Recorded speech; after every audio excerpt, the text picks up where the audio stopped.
Di tempat saya dulu, game ini sering dipanggil sebagai game Arthur. Meskipun yang paling sering dipakai adalah karakter Lancelot. Itulah sebutan untuk game Knight of the Round waktu itu di tempat saya. Nggak tahu di tempat kamu ya. Ya, mari kita mulai ngomongin ulasan kelas balik game Knight of the Round versi arcade. Game Knight of the Round dirilis Capcom pada tahun 1991. Game ini mengambil latar cerita legenda para ksatria meja bundar di Inggris. Meski pada game ini cuma ada 3 karakter, yaitu Arthur, Lancelot, dan Perceval. Kemudian ada 7 stage yang harus kita selesaikan sebelum melawan Garibaldi, sang final boss.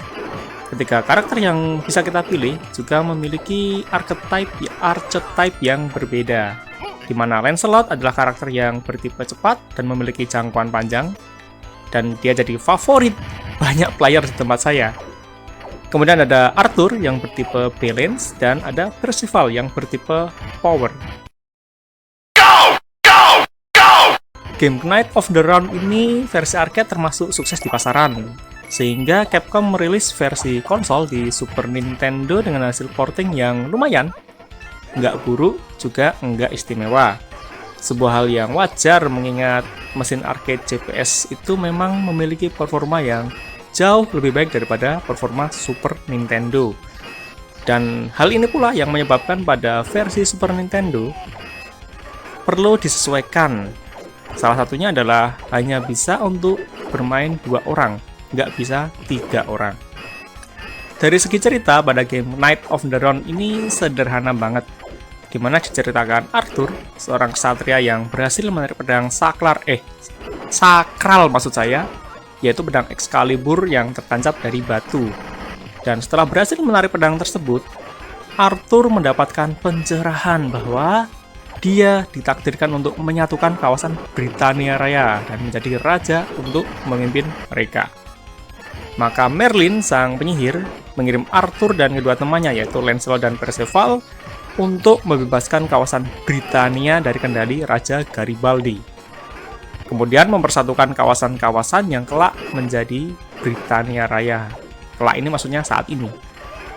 Dari segi visual, game Knight of the Round ini tampil memukau pada era 90-an.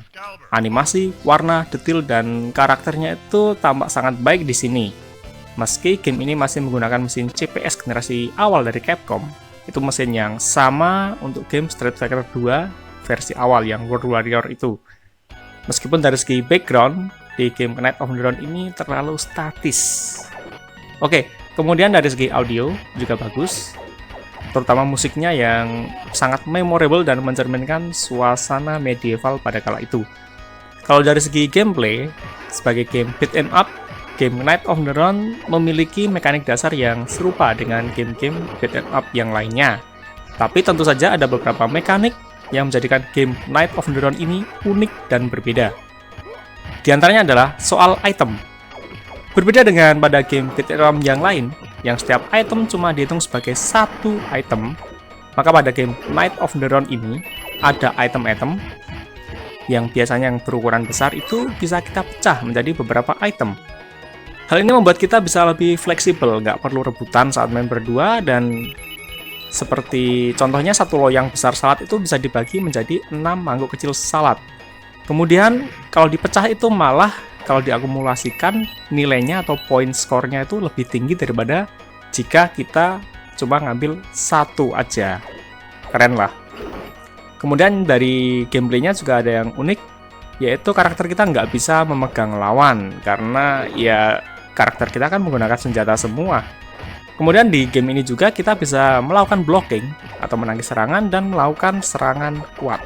Nah, membaca timing lawan, kemudian melakukan blocking dan melakukan serangan balik adalah intisari gameplay dari game Knight of the Round ini.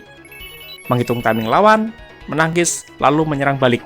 Ini terdengar sebagai strategi yang sederhana, tapi enggak mudah. Menangkis dalam game Knight of the Round ini dilakukan dengan cara menekan lalu menahan tombol serang disusul memencet tombol belakang. Harus pas. Dan pada pose ini karakter kita akan bisa menangkal semua serangan lawan. Tapi kita nggak bisa berada dalam posisi ini dalam waktu lama, karena akan membuat karakter kita lelah dan nggak bisa digerakkan selama 1 atau 2 detik.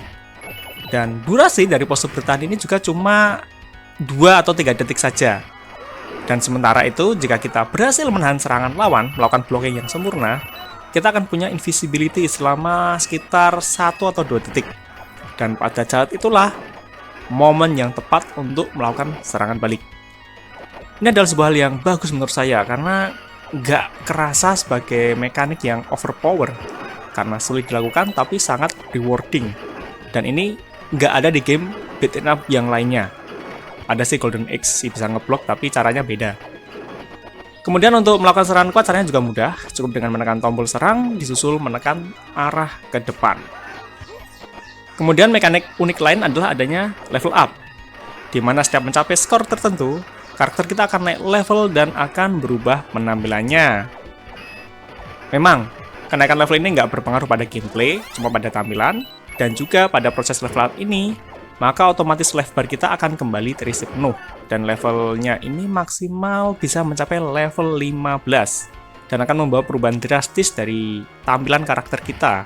Kemudian sebagai penutup, saat saya memainkan kembali game Knights of the Round ini di tahun 2024, harus saya akui terasa kaku.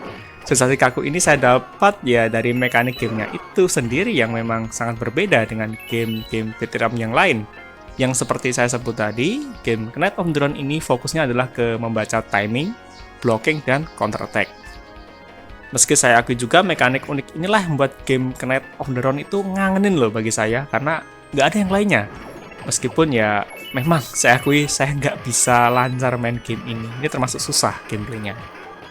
Kalau kamu sendiri?